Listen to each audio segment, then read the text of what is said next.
It's time for breaking bread with Papa. Hey, don't you know? Hey, it's our goal. Hey, it's time for breaking bread with Papa. Hey, don't you know? Hey, it's also a show. Hey, everybody, welcome to another edition of Breaking Bread with Tom Papa. I am Tom Papa. Thank you for joining us at the table. I just noticed that we have this bottle of wine that has been on our table for quite some time, and we have not broken it open. This one's a little too early, but I think it's time we start breaking open some wine at the table. We'll get to that. As before the holiday goes, we're going to have some guests where we're going to crack this bad boy open. Today we have Alonzo Bodden on the program. Alonzo Bodden is so damn funny. He was the very first guest here on Breaking Bread, and we're so excited to have him back. He's like family, and it's the holiday season, so let's bring Alonzo back and have a great conversation. He's always interesting, always funny. He's just one of our favorites. So we're gonna have this great conversation with Alonzo. We would like to thank the good people at Scribd for sponsoring this program today. Scribd is this great site. Millions of ebooks, audiobooks, and magazines at Scribd.com. That's Scribd.com. They just give you access to so many great books, so many great magazines. It's just they start to learn what you like and offer you ideas of what you should read next. I'm a big fan of Scribd. You can get instant access to millions of ebooks, audiobooks, magazines, and more. Automated suggestions, hand-curated picks, making choosing your next book easier than ever. And it will help you talk, too, if you ever get your own podcast. And we've got a deal. Go to try.scribd.com/papa for your 60-day free trial. You can't lose. 60 free days if you try.scribd.com/papa. That is try.scribd.com/papa to get 60 days off Scribd for free. No more struggling to find your next thing to read when you've got Scribd in your corner. We would also like to thank the good people at Moink. Moink. We love Moink. Moink is the best bacon, the best steak, and the best chicken you'll ever eat, and it won't come from a grocery store. You'll only find it on a family farm. That's why you need moinkbox.com. Moinkbox.com. You can eat quality meat and support family farms. It's a win-win. Go to moinkbox.com/papa, that's P-A-P-A, and get a year of free bacon for free. And pick out what meats you want delivered with your first box. That's Moinkbox, moinkbox.com/papa, P-A-P-A, for a year of free bacon when you sign up. All right, we are deep into the holiday season. Hope you're doing well. Hope you're opening up your own bottles of wine. Hope you're making some good things. Hope you're going and sneaking over to people's homes who are making good stuff. I'm noticing that there's a lot of chocolates showing up. A lot of chocolates all of a sudden seem to find their way into the house. I think the whole family starts to get a sense of it, and these good chocolates start showing up. I got this amazing chocolate from Alaska, which was just insane. I don't remember the name because it was like Kibash or something like that. But nothing wrong with having a little extra candy around. And it's not like the Halloween candy that you have hanging around the house, fun, whatever. There seems to be a little bit of an elegance, a little bit of a quality to the candies and chocolates that you have during this holiday season. Hopefully you're enjoying it. This year is going to be really a little more special because last year we were eating good things and drinking good things, but we were primarily alone. I was looking at pictures of our celebration last year when we got to Christmas Eve, and I didn't realize, we forget as you go through how we were all masked up. We had shifts of people We were out on the back patio with winter jackets on. I was talking to my parents the other day. They were actually spent it like in the garage with my sisters, like looking at them through the window. You forget. I just had good memories of actually being able to celebrate last year, but it was kind of fraught. And now this year we're able to actually gather and everybody's protected and we actually be inside. So the combination of having the good chocolates, having the good wine, having the good food with people actually inside and up close and personal, this is going to be definitely a much better season. So whatever you can do to treat yourself and your friends and family, I say do it. All in. This is my strategy. Go all in. We have friends coming over tonight, actually, and we're going to crack open this really great wine from Sicily, Lato Mood, and I know that we're going to go a little bit crazier than normal tonight. Not crazy, but, we're going to eat and drink a little more than normal, and then completely reverse the gears on the next couple of days when we don't have anything going on. And that's going to be my strategy.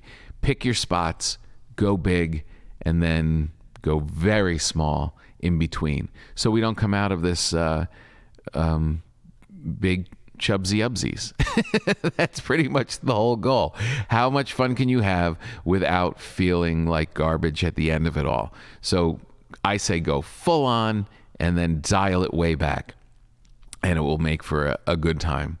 Speaking of a good time, we have Alonzo Bodden right now. Alonzo is such a good guy. I'm very excited to have him back on the program. He's got his own podcast on the All Things Comedy Network. He's a great stand-up. I'm sure you know Alonzo, but if you don't, look him up on YouTube and just check out his comedy. He's very relevant. He's always got a great social bent on things. We have this kind of kinship where we would always do the Just for Laughs Festival in Canada together, and then we would also do Wait, Wait, Don't Tell Me on NPR, and he's just one of my favorite people. And like I said, he was our first guest here on Breaking Bread, and to have him back is a special, special treat. So enjoy now a little time with family with Alonzo Bodden. Good to see you, Alonzo. Always a pleasure, Tom. Dude, I don't know if I'm just noticing this for the first time. We've known each other forever. I didn't know you had tattoos. Yeah, actually. Are they new? No. Well, this is the newest one. This one is nice. 2 years old.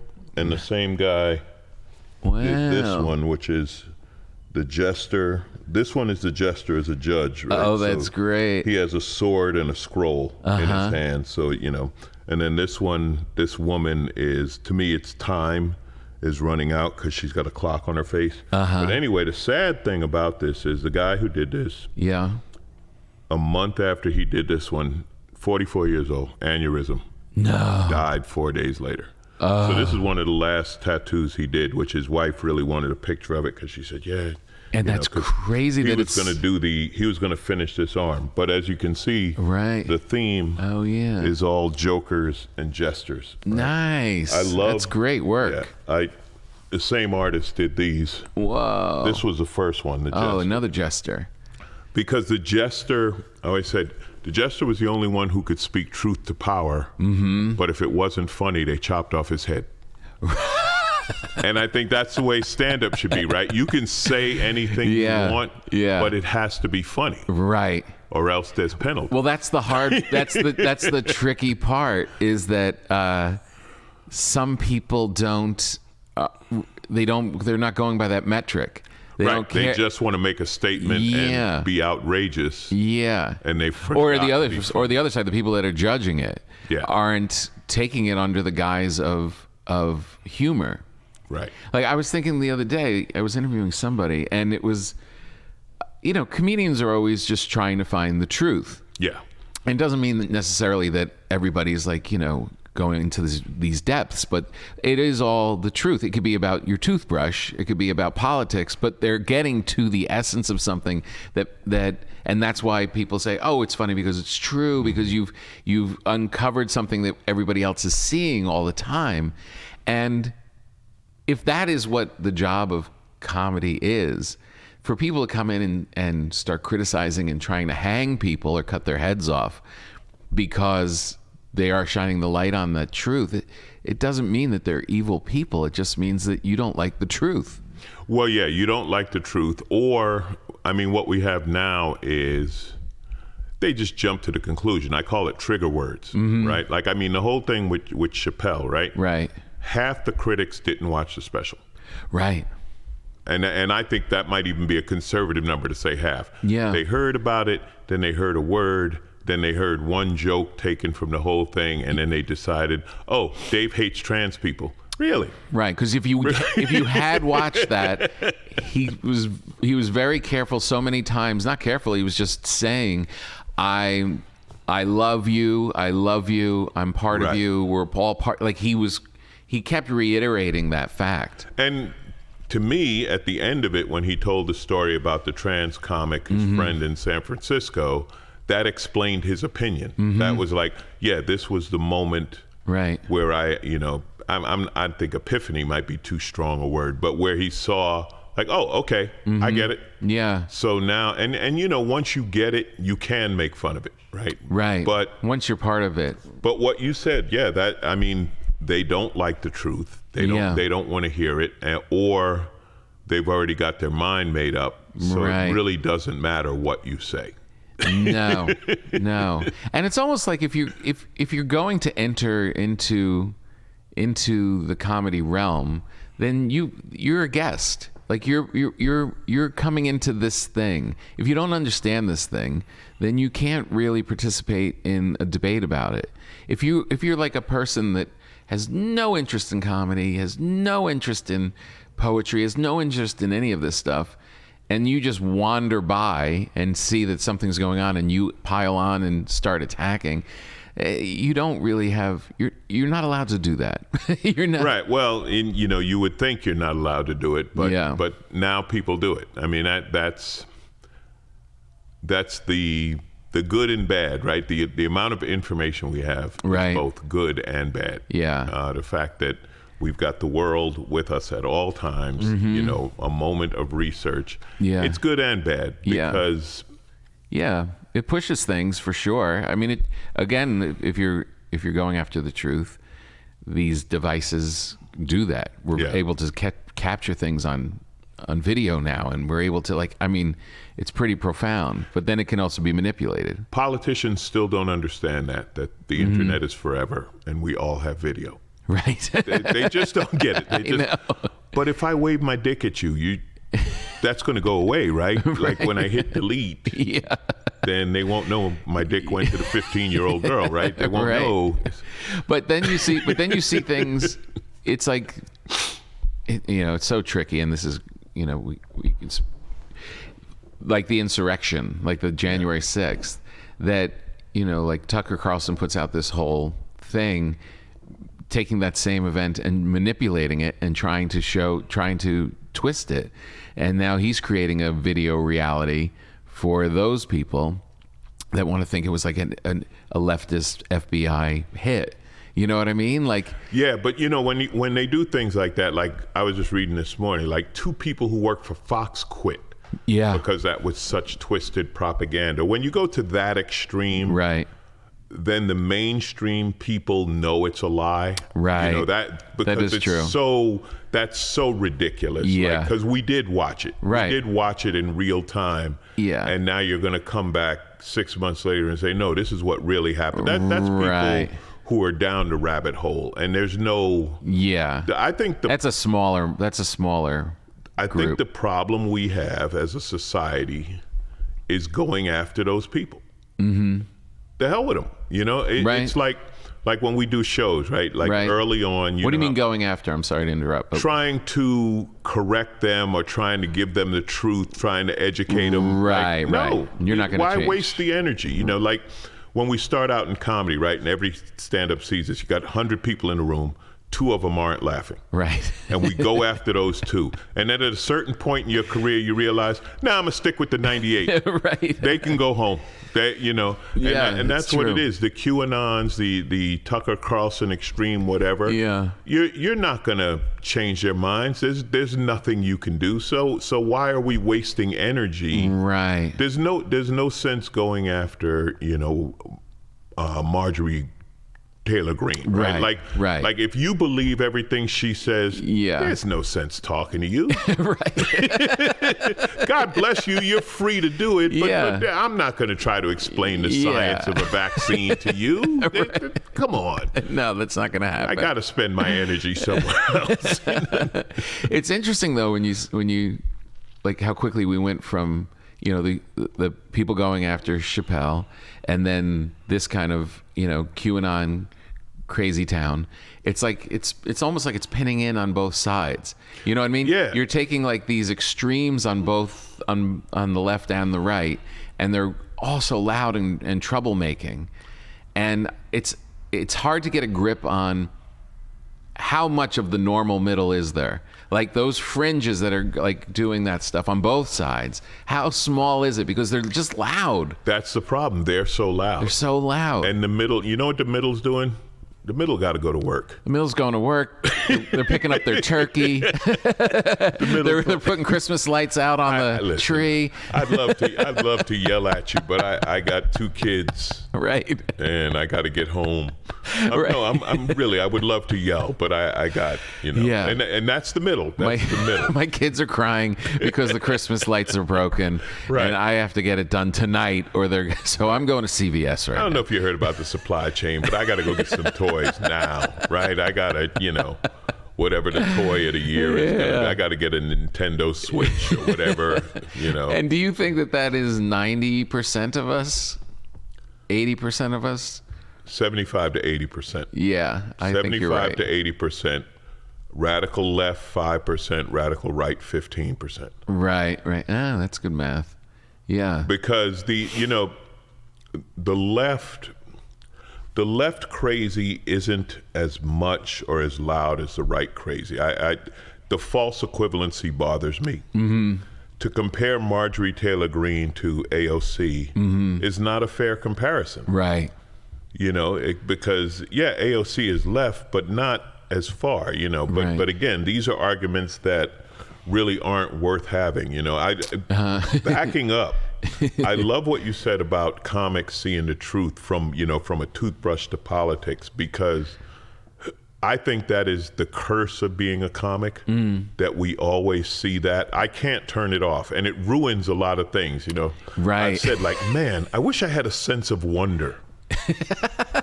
Because as a comic, you see something and you're like, all right, this is bullshit. Let me tell you why. And then it's like, now it's ruined. Now it's over. You can't just let it go. Can't let it go. Can't let it go. You can't watch a movie and they make that crazy jump in logic and you're like, no, that's, I know. That happened to me watching, everybody loved Narcos. Yeah. Oh no, everybody loved Ozarks. Mm-hmm. And there was a scene in Ozarks where they ran into like the drug lords, and I just turned to my wife and I was like, really? And we were both like, nope, and we were out. Yeah, and the whole world for the rest of the year was saying, are you watching? We're like, I tapped out. Yeah. Why? Because I can't do it. Drug lords can be friendly at first. Right. There's a show called La Brea. And the premise is that there's a giant sinkhole near the La Brea tar pits, and these people fall through it and they go back in time, right? Yeah. Now that much I'll buy. I'll play along with that premise. But here's what ruins the show for me. Now it's 8:00 in the morning in LA. You know where the La Brea tar pits are? Yeah. On Wilshire, Wilshire, right? Every woman on the show who fell through time is wearing sensible shoes. And I'm like, this is LA. There's no way not one of these women is in 5-inch heels. Like every one of them is wearing appropriate footwear to fall through time and live in the jungle. Like, no, I can't. And then I'm out. How does nobody see not one pair of Louboutins? Really? It's so funny to think of that's the thing that where you tapped out and you're not going to be part of it. And they're like, when they're making it, they're not even thinking. But that's the comic, right? Yeah. We always see the detail. Yeah. And then we see the truth. And then we're like, yeah, this is no. Yeah. No. Yeah. This is LA. Like in New York, even, because I was talking with a friend about this. It could happen in New York because New York women wear their sneakers on the train, they get to work, and then they put on their heels. They got a lot of walking to do. In New York, it could happen. In LA, no. No way. It's always good to be reading something good, always good to be reading something new, discovering new podcasts, discovering new audiobooks. And it sometimes can be overwhelming because there's so much out there. Do you go with the classics? Do you go with something new? What are other people reading? With Scribd, you get instant access to millions of ebooks, audiobooks, magazines, and more. You also get thoughtfully curated editors' picks and smart recommendations based on what you've already read, which makes choosing your next book much simpler. Talk about finding a resource that is going to give you just lasting credit and lasting effects throughout the entire year. Books. No more standing in line. No more trying to just figure out what to do. It's not just it gives you instant access to these things, but it's a partner. It's a partner that kind of help you explore. If you go to Scribd.com, you can just check everything out. They're a nice partner to have, and everything that you love about listening to podcasts, this one included, and listening and reading books and magazines. Try it. I guarantee you'll get it. If you're an author of a book, as I am, you'd be honored to be on Scribd, which I am. I've got 2 books on Scribd. So if you just want to listen to my book, why don't you take advantage of their new special and get a free 60-day trial, and then you can at least just listen to my books. And then I guarantee you'll be hooked once you experience the beautiful service that Scribd has. Go to try.scribd.com. That's try.scribd, S-C-R-I-B-D, Scribd, SCRIBD.com/Papa. Try.scribd.com/Papa, and you will get 60 days of Scribd for free. I guarantee you will be hooked. Once you're in it and you're rolling along for just $9.99 a month, you'll be able to explore all your interests in any format. Books, audiobooks, magazines, podcasts, it's all there. Scribd.com. Try.scribd.com/Papa. 60 days free. Also like to thank our good friends at Moink. Moinkbox. They sent me a whole bunch of food, and it's in my freezer to this day. I literally broke out the bacon because I'm going to be putting it into holiday stuffings.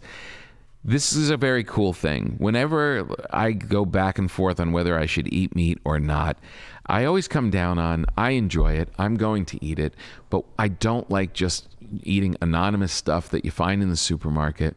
You don't know what's in it. Is it loaded with stuff? Have they been treating the animals in a bad way? I always want to support small family raised farms. Moink delivers grass-fed and grass-finished beef and lamb, pastured pork and chicken direct to your door, helping family farms become financially independent outside of big agriculture. That makes me happy. Their animals are raised in the great outdoors, and Moink meat is free of antibiotics, hormones, sugar, and all other junk that you find in prepackaged meat in the meat aisle. Sign up at moinkbox.com/Papa to get a year of bacon for free, and then pick what meats you want delivered with your first box. Change what you get each month and cancel at any time. So if you're going along and you're not eating that much of it and you want to put it on pause, they'll give you that ability. But you are going to eat it because it's the best stuff you'll ever eat. Their bacon is off the hook. And the idea that you can get free bacon for a year, why would you not do that? Go to Moink, join the Moink movement today. That's tough to say. Moink movement. Give it a try. Moink movement.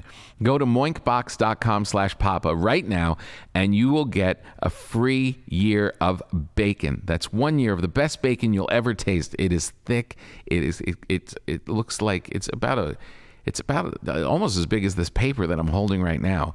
Oh, it's so good. You're going to love it. 1 year of the best bacon you'll ever taste for a limited time. Spelled Moink, MOINK, box.com/papa, PAPA. Thank you to our good friends at Moink. They're driving. They got to walk a short distance. Yeah. Mm-hmm. It's so funny. So when you are writing and stuff, because one of the great things about you is every time I see you, and we just did a thing like a month ago, and every time you're one of the people who, when you see them, if you haven't seen them in 3 weeks, 2 weeks, whatever's going on in the culture, you're going to be talking about. There's a very timely aspect and timeless aspect to your comedy, but the timely part of it, of like really talking about what's on everybody's mind, what everybody's talking about right now. You're one of the quicker minds where you're able to digest it and put the comic spin on it and put it up there. And that kind of comedy is the kind that can get in trouble right now, because part of comedy is figuring it out and trying to wrap your head around it. Do you have any filter based on the Chappelles and the whatevers of the going after comedians? Do you ever have a part that's, I can't say that, or I shouldn't say that? I've been trying to get canceled. Tom, I just can't get any traction. I'm out here doing midget jokes, trans jokes, whatever I can. I hate Jews, Muslims, and Christians equally. I do what I can. No, it really is. It really is a thing, though. I don't know if it's a function of how famous you are. Mm-hmm. Like if I say something and then say like Burr says it, or something like that, then they're more upset when he says it because he's so much more famous. I don't know what it is. No, I don't. Unless I'm in a specific gig, as you know, you get booked to do a corporate, or you get booked for something specific, then I don't filter. If it's something like that, I filter. Like next month, I'm doing my jazz cruises, right? And when I do the jazz cruise, I try to keep it light. It's like, yeah, these people are on vacation. Right. And some of them know me, and they're like, man, you didn't go in. It's like, this ain't the place to go in. This is the place to mention. Right. But to go in, and that's what I love about clubs, man. Clubs are the total freedom. Yeah. You can say whatever you want. But no, I don't consciously. I mean, I have a whole thing where I talk about it now. Like I said, I call it trigger words, and I talk about people's reaction to words. And I say the most important word in the English language is context. Right. That's the word people have forgotten. And when you walk into a comedy club, everything, like you were saying earlier, everything said, the context is, well, you're in a comedy club. Right. Like that's the freest stage there's going to be as far as what we can say. So if you come in here looking to be offended, we will. Right.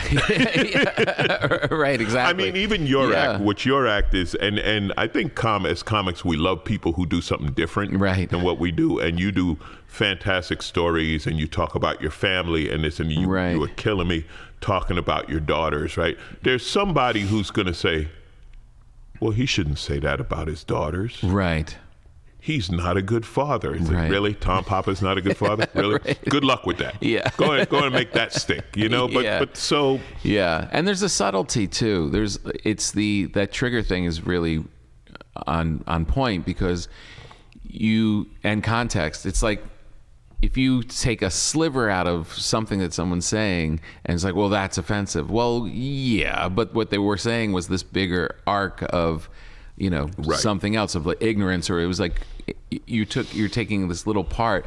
It's like they don't have the patience, or they're not even the patience. Sometimes they're just vindictive and want to get you. Yeah. So they love to like pick out. I mean, because that's what you're saying, like with the Chappelle thing, it was like, if you really listen to the fullness of it, you're not going to be as confident in your assessment of this is hate speech. Right. And also, in doing the numerous Chappelle interviews I had to do. I don't know how many you had to do. But, I'm a black guy on NPR, so they come to me. Right. Like, this black guy. This is Alonzo's safe. Let's talk to him. But on one of them, I said, my remote has an off button. Yeah. It's like, I don't like Tucker Carlson. Right. So I don't have to tune in every day to make sure I still don't like him. Right. You know what I mean? Like, I'm good. Yeah. And, I know what he is. If you don't like Dave Chappelle, then don't watch Dave Chappelle. Why would you do that? I don't have that kind of time. Yeah. I don't have enough time to watch things I want to watch. I know, right? Exactly. Who's got time to watch things that they don't want to, like, you know what? I hate this guy. Watch this. No. It's so funny. I know there are things I know I would love that I can't get to. There truly are. Oh, it's so funny. That is funny, NPR coming to you. Oh, yeah, Well, NPR opens the door and then news stations or whatever. I mean, it's cool. It's fun to do, but it's like, analyzing, to me, Dave right now has taken over as the greatest social commentator we've had. I was always a fan, a student, whatever, of Carlin. I always thought Carlin was the greatest social commentator. And I think Dave has taken that over. And his comedy there's funny, and then this is commentary, and he nails it, Yeah. So I love the guy. I love what he's doing. But if you have a problem with it, then just don't watch it. Yeah, right. Exactly. I know. It really shows what a void of serious commentators and things that are out there, that comedians are looked at as the arbiter of everything. It's just like, look, this is a ragtag dysfunctional group trying to self-heal as they're doing this stuff. And it's like, you want to find warts. There's going to be warts. Right. The newscasters are the ones who are like, the Walter Cronkites of yesteryear. But we don't have that. We don't have the grown-ups anymore, or they're not flashy enough so people have tuned them out. Right. Louis Black said this when he was on The Daily Show, which was over 10 years ago. Yeah. Since he said, we don't want this job, because they were like, why are comedians doing it? He said, we don't want this job, but no one else will do it. Right. The media gave up on news in the 80s. Right. That's when it changed. It became entertainment. I always tell people, like, I'm old enough to remember when 60 Minutes knocked on the door. They had the camera in the back because they knew you were running out of the back. They used to. Yeah. And like you said, the Cronkites and the stuff like that, they used to go after the news. Right. And now you can just make up anything, and they don't ask a follow-up question. Yeah. Like, no. Kidding? There was a thing. I read that article of the guys from Fox that left because the Tucker Carlson thing was just propaganda, and they were afraid it was going to incite people.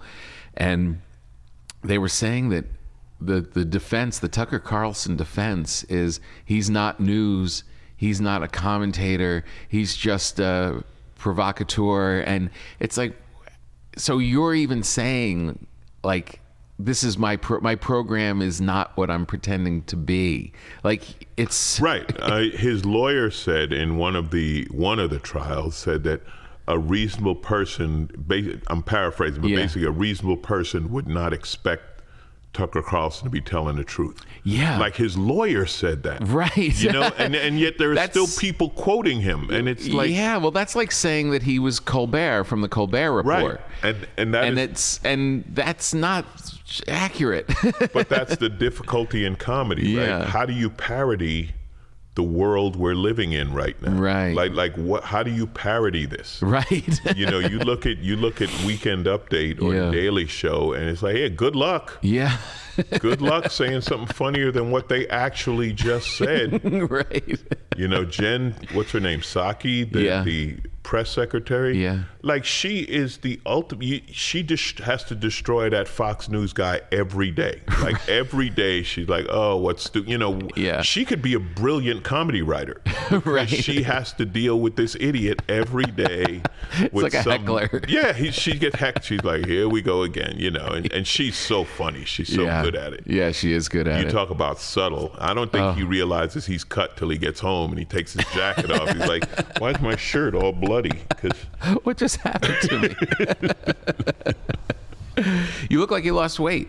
I'm trying to, man. I put on the pandemic weight like everyone else, you know. And you were, by the way, our first guest here. Oh, well, thank you. You were the very first guest. Yeah, honored. Yes. Honored. So I'm so psyched that you came back. Whole Foods sells cookies.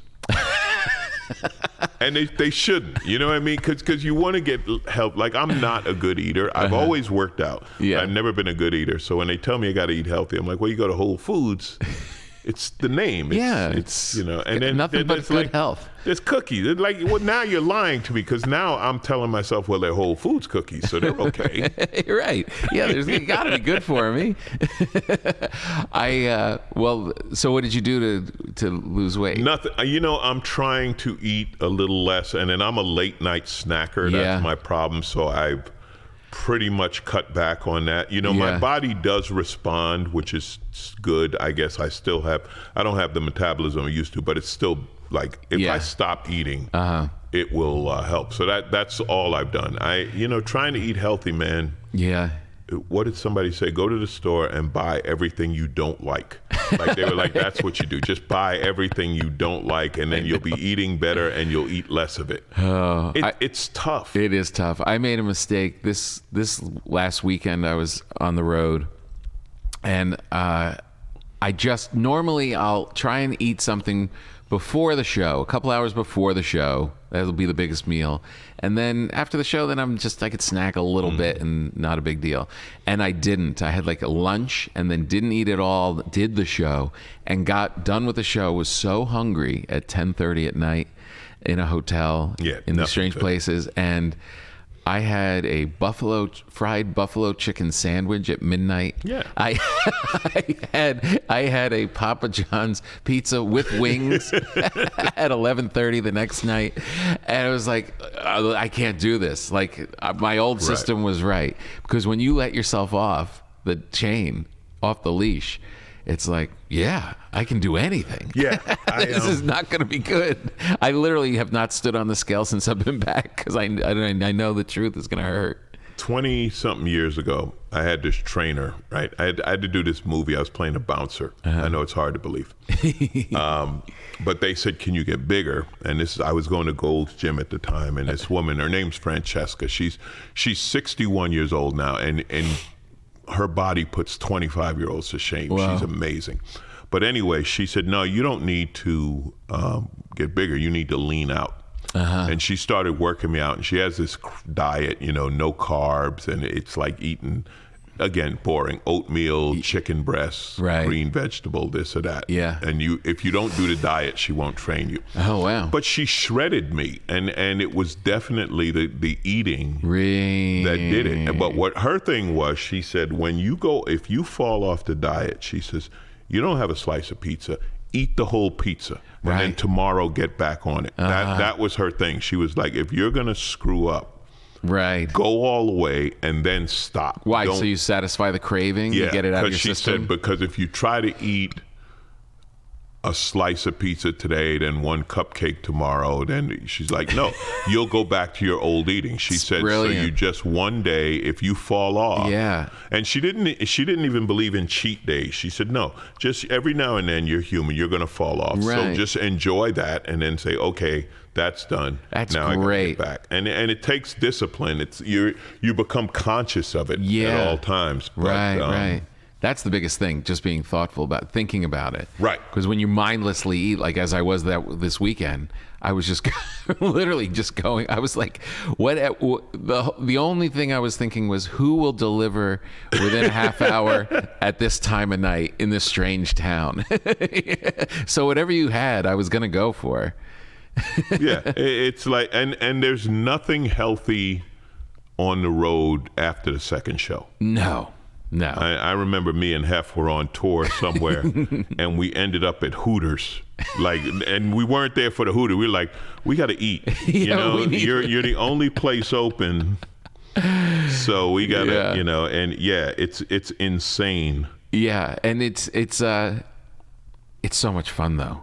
I mean, literally, when the chain places have it so dialed in. If you the Pizza Hut app on your phone works so intuitively, flawlessly, and it's one of the best apps I've ever used. And then it comes to you immediately, and it's all packaged in those boxes. Yeah, they know what they're doing. Totally know what they're doing. There's no accident. No. 61. She's 61? Oh my God. It's like she's 22. Yeah. Oh my God. I told her if she lived anywhere but LA, women would kill her, like just for existing. Look at that. Look at those muscles. Yeah. Jeez Louise. Well, yeah, that makes you want to. Oh, yeah, and then look at the last thing.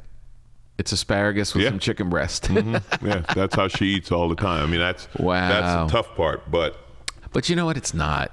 Like, you know, if you treat, like as we're rolling into the holidays, you treat like a big decadent meal with friends and like going off, or just by yourself, and you just, you know, want to do it. You just treat those moments as like that's the moment. This is the meal. This is the one that we're going to go to Hooters and like go off, and then the rest of it doesn't have to be complete bonkers every time you sit down. Right, you can enjoy it, but the tough thing is though, most of the country, as you know, does not eat healthy. Right.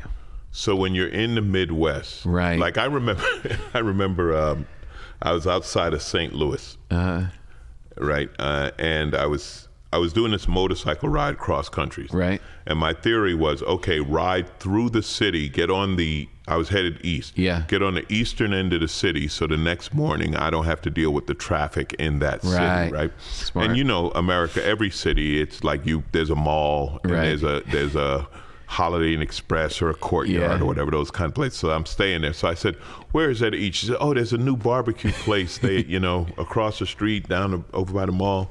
You know, so I go there and I ordered a chicken dinner. And Tom, it was 4 large pieces of chicken, 2 sides, and corn. It was enough to feed 3 people, honestly. And I was like, this is why we weigh 300 pounds each, because they consider this a meal. And I didn't get it smothered, which is an option.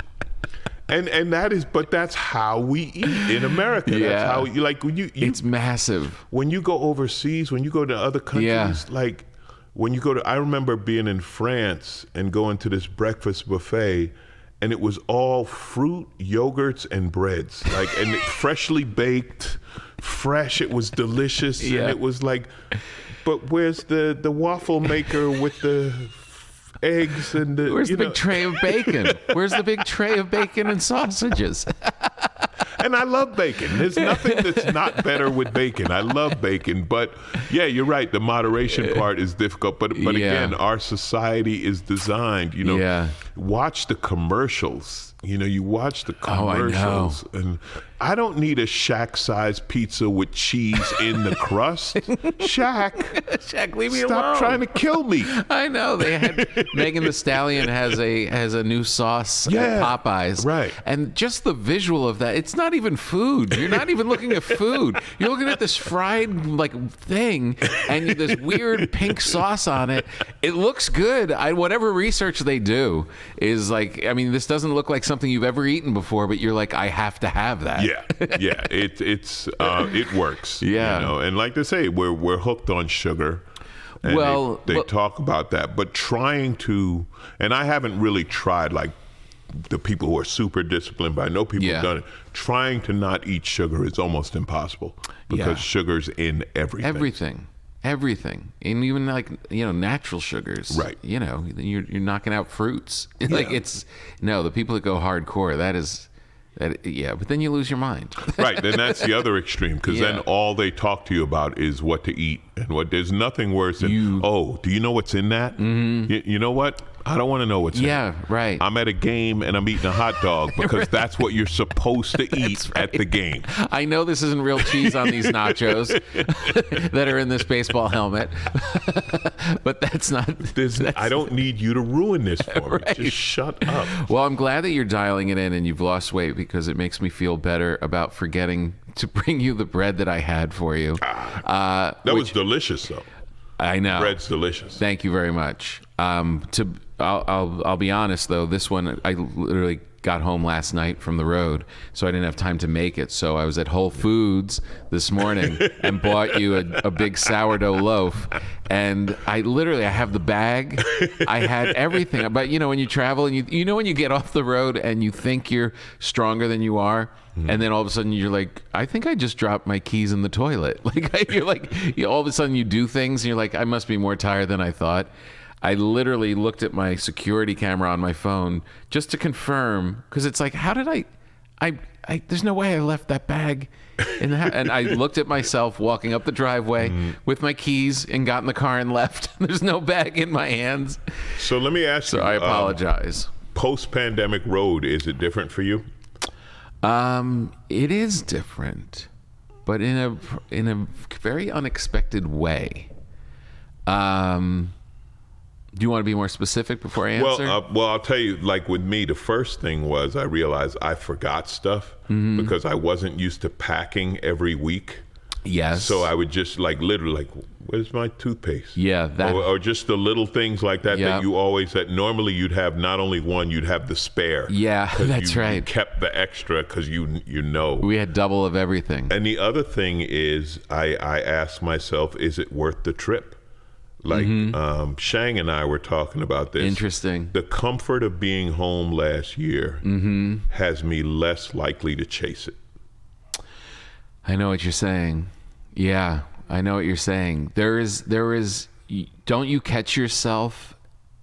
You catch yourself looking at that old version of yourself, and the pace, the mindless pace. Right. Not thinking for a minute about where you were going, what you were doing, for how much money you were making. You just went 1,000 miles an hour for 15 years. Yeah. And now you're looking at it, again, like the diet thing, like with a little more thoughtfulness. You're actually thinking about what you're doing. Right. Because we were so accustomed to chasing it. Yeah. And it was fun. I love the work. But then you realize what's different. It's like the money aspect, right? Like what different, I tell people listen, I'd love to have a couple of $1 million in the bank just for the security and knowing it's there. Right. But I can't say that my life would change appreciably. You know what I mean? No. And it's listen. Being a millionaire is great, but I know some millionaire business people, and I'm like, man, your life is like the shit that they worry about. It's like, man, what's wrong with you? Like you're in your 60s, right? And you got $10 million. You're in your 60s. You won. Right. It's over. Pay your taxes. Stop fighting the system. Right. Kick back. Yeah. Well, let me ask you this though, because I was thinking, I was the same thing. Like all of a sudden you look at I went and did this show in the middle of nowhere and had to drive land, rental car, drive all, and you don't think I'm driving it late at night on windy deer-filled roads. This isn't, I'm not 20 anymore. This, and before I would never have thought I would just do it, and then I wouldn't even think about it. Now I'm thinking about it I don't think I'm going to take these kind of gigs any longer. But it's almost like we're working smarter. It's almost like when we have more experience now. The things that would make you upset back then, also when you were running, don't bother you. Right. Though the economics of how you go after new material and put your act together, you're smarter, you're better. You're you know what I mean? You're a veteran now. Right. And being a veteran gives you the ability to be better than you were when you were younger without spending stupid energy. Well, you don't, exactly. That's what it is. You don't, it's condensed. The point from the idea to the joke is condensed, which is both good and bad. Yeah. I was talking to an open micer, and they were excited about this 5 minutes that they did, and I was like, man, I would. There's a part of me that would love to still be excited about 5 new minutes. Right? Yeah. Right. But that's only because in my mind, because they were asking me how to like tighten this up. Yeah. Because my mind does. We're at the shortcut level. My mind is like, do this and say that, and you eliminate what's in between. And it's the same thing with the travel, like you said. Like years ago, my business manager said, "Listen, you got to travel comfortably." She said, "Spend the money," because who was it? Laurie Kilmartin posted just the other day on Twitter, like, if a club gives you $500 for air, it's going to cost $700. Right. Like they're still buying airplane tickets in 1993 or whatever. Yeah. And my business manager's like, "Look, spend the extra money and be comfortable because you travel all the time." Yeah. And then, and as you know, we travel a ton. We're the platinum business travelers, this and that. And I always say, like, they treat me like shit and I'm platinum. Like, I don't know what they're doing to Group 7 because American Airlines ain't too crazy about me. I'm platinum and they ain't too happy with me. What do they do to Group 7? You see what they do? They take their bag. They're like, don't even think about bringing it on the plane. The definition of an optimist. I'm in Group 5 with a carry-on bag. Yeah, good luck with that. Where are you putting that? You're in Group 5? We're hustling. We're the first ones on the plane, nervous that there's going to be a spot. Exactly. And it better not be 2 seats behind where I'm going to put it. Man, how do we get concierge key? I don't even know. Unless you pay for it. Like, there's somebody told me you can get to the airport and you pay like $75 and somebody walks you through.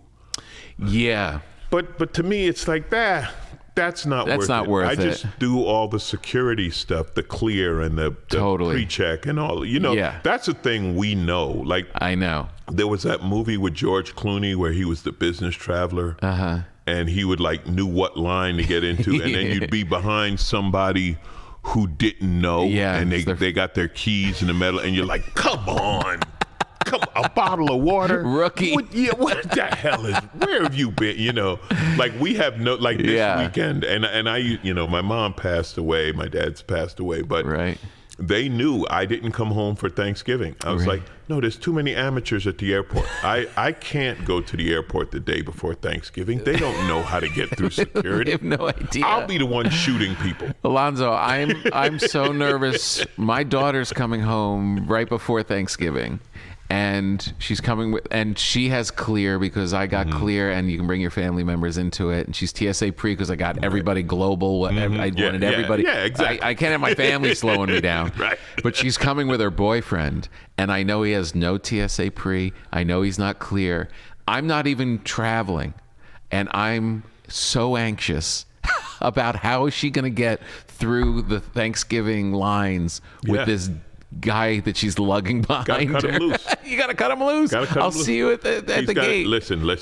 You prep for Christmas because we got to cut you loose at Thanksgiving. I'm so anxious about how she's going to get through with this guy that doesn't have status, because our lives are built on making it as easy as possible.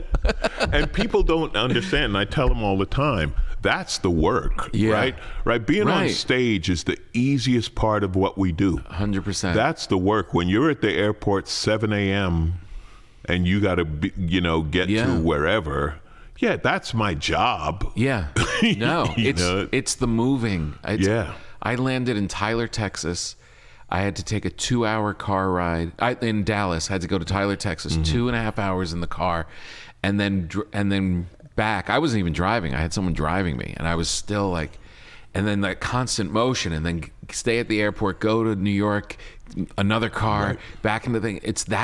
That's the stuff that. Yeah. But the part about the act and getting to the club, getting to the theater, I am enjoying that now more than I ever have. Yeah. I remember trying to get to the theater the last minute I could. Now I'm like, why would I do that?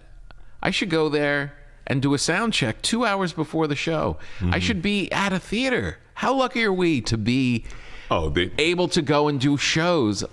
Why should I sit in the Days Inn by myself and watch some stupid thing in my underwear? I should be sucking everything out I can about actually being in the show.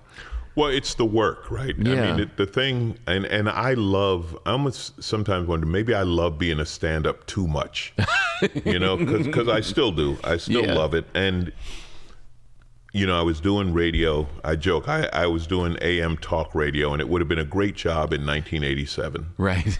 But, it's a lot of work for not a lot of... A lot of money. It's not even money. It's not a lot of satisfaction. Oh, yeah? Satisfaction. In what way? The creativity, because you have to repeat. You have to fill this time. Right. You have to talk about the same stories and this and that. And I'm not a journalist. To a journalist, maybe that's fun. Right. But then I said, you know what? I'm just going to go back to doing stand-up. Like, I love doing stand-up. And like you said, when you get in the venue, when you get that vibe, because it's just, this is home. Yeah. But, I had a therapist, and she saw me, like, I didn't know she was coming or whatever. I was doing a benefit, and she was there, and she said, if you were that guy all the time, you'd be fine. She's like, I've never seen you that comfortable in them. And it's like, this is home. Yeah.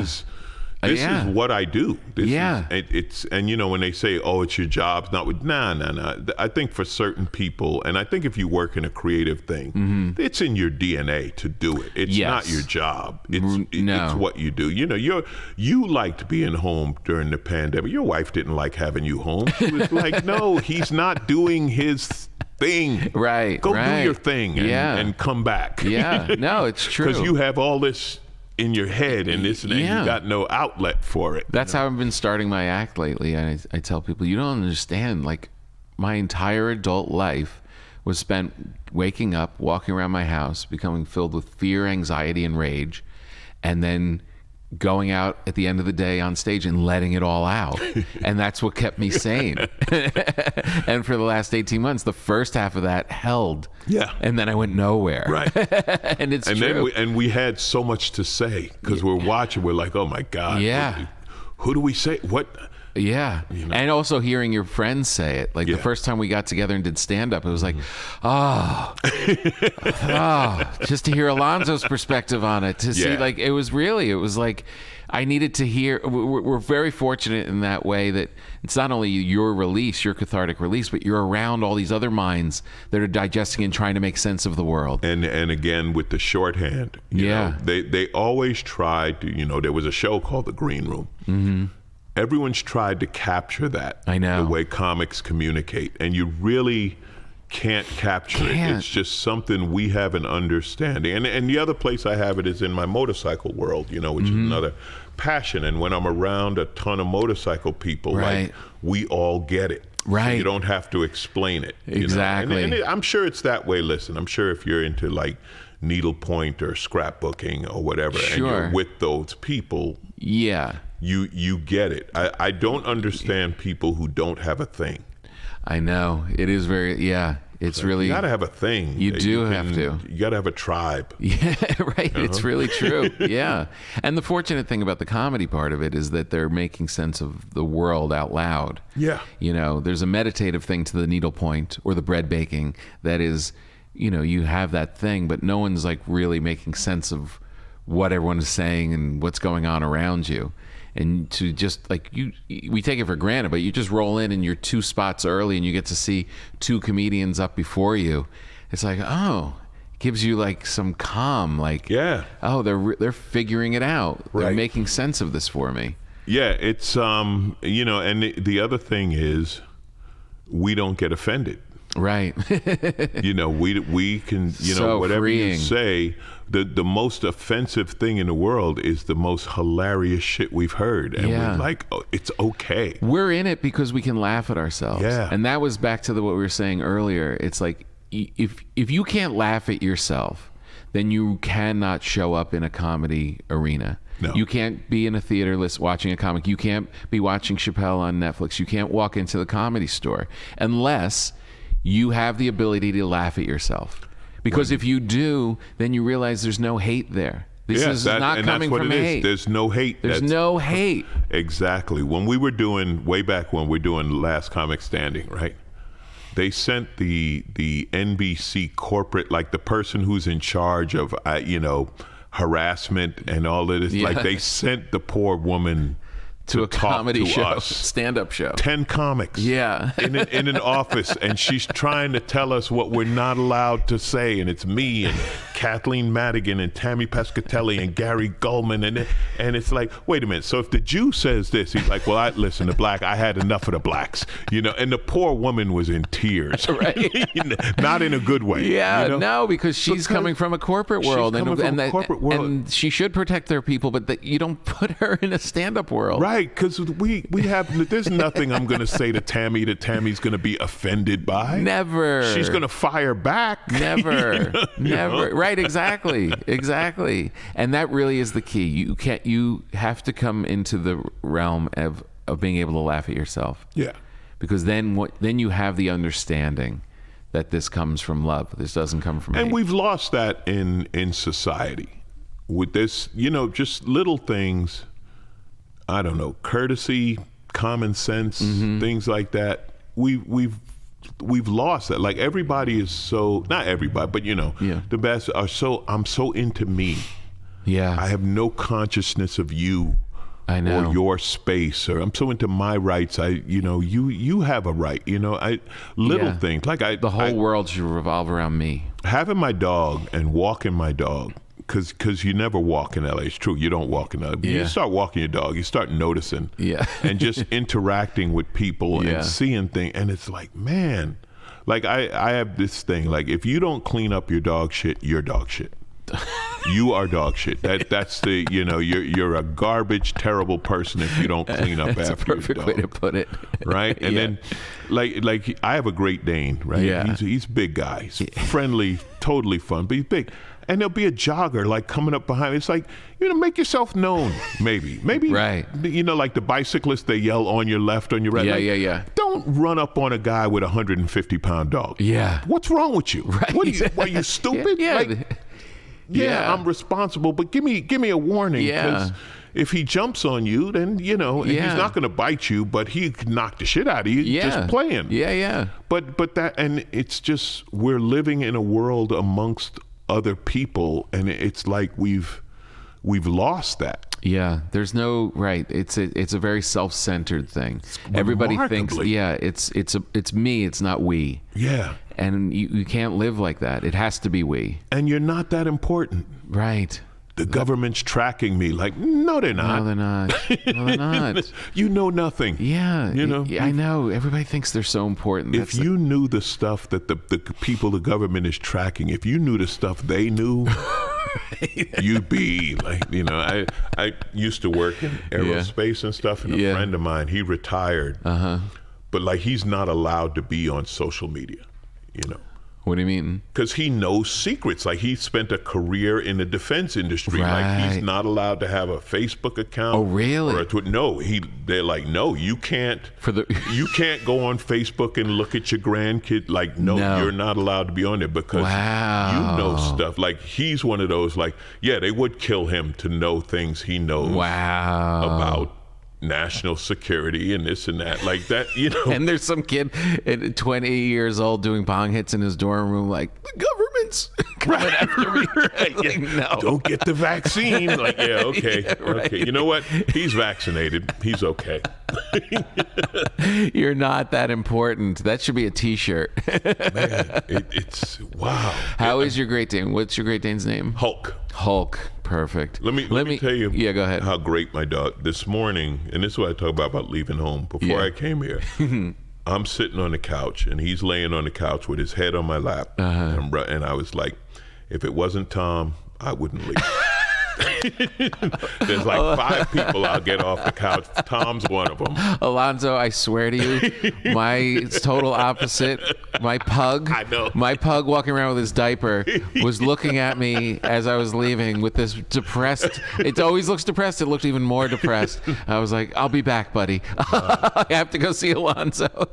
To everyone listening, it's so I don't funny. know if that bit you do about your pug is recorded anywhere. Not yet. It's one of the funniest bits about a dog I've ever heard. It keeps growing.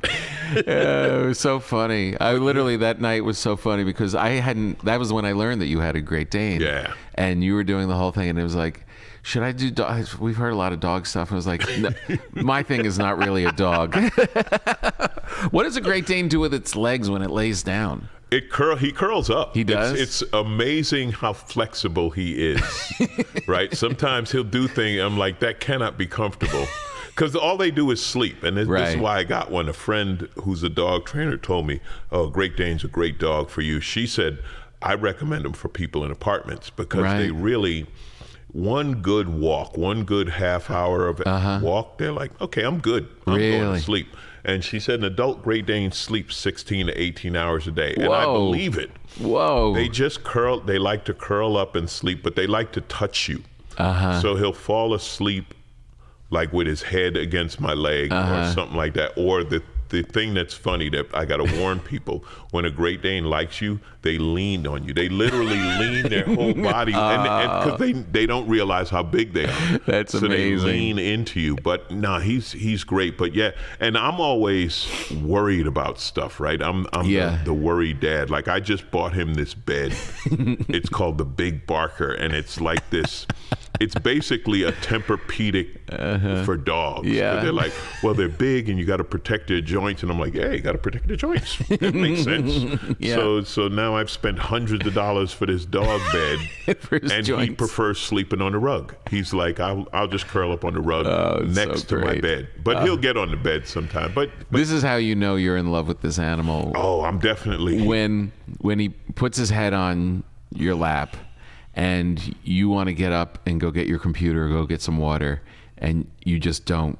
It's because you're like, I can't move him right now. And you know what? You know what dogs teach you? It's not that important. Right.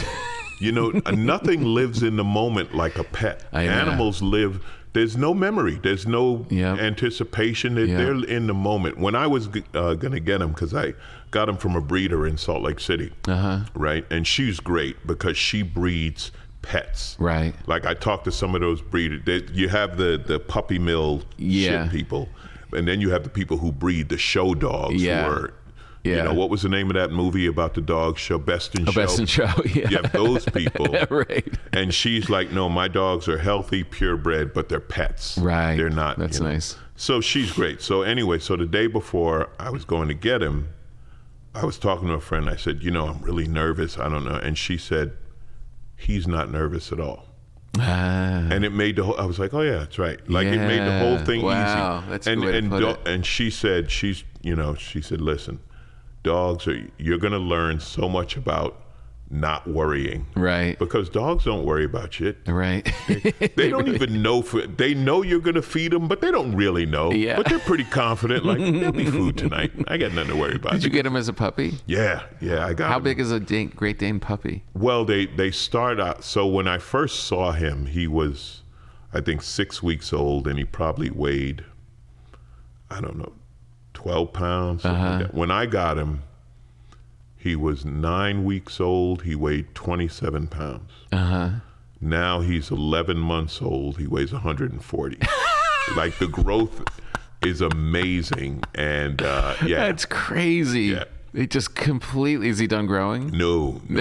They grow for at least 18 months or so. Whoa. So they're saying he's going to be 150, 160, something like that. I don't know. But there's a part of me that wants him to grow. Like I'm like, get bigger. Like, I want you to be a monster. Because we have this website with the litter, and people post, and he has one brother who's bigger than him, and it bothers me. I'm like, come on, eat. That's amazing. Eat more. You got to catch your big bulk brother. Up. It's the opposite of your trainer. But leaning out. You know, people have said that they're like, getting a dog's the best thing, and I get it now. And also it gets back to, like you said, not chasing it. Like I'm more comfortable at home because I'm not going to be out 5 days a week. Right. You know? I know. You just it's amazing the gravitational pull of a dog's love. Right. It's just it's the quiet, man. That's what I fell in love with last year because it had never been quiet. Right. And suddenly it was quiet. I know. And I know. It was like, man. You can feel it getting noisy again. Yeah. You know, and here in LA, as you know, we knew we were back when the first time you were stuck in traffic. You're like, yeah, we're back. Yep, here we go. We're back. And now I'm cursing at them all again. Right. You know, and well, thanks for doing this, Alonzo. Phenomenal, man. You were the first guest. You're my favorite. And I love talking to you, Tom. Your work, your whole energy. Thanks, man. And what's your podcast? My podcast is called Who's Paying Attention, and you will be on it early 2022. Perfect. All right. I'm looking forward to having you. And we talk, and then we talk a little about news and topics.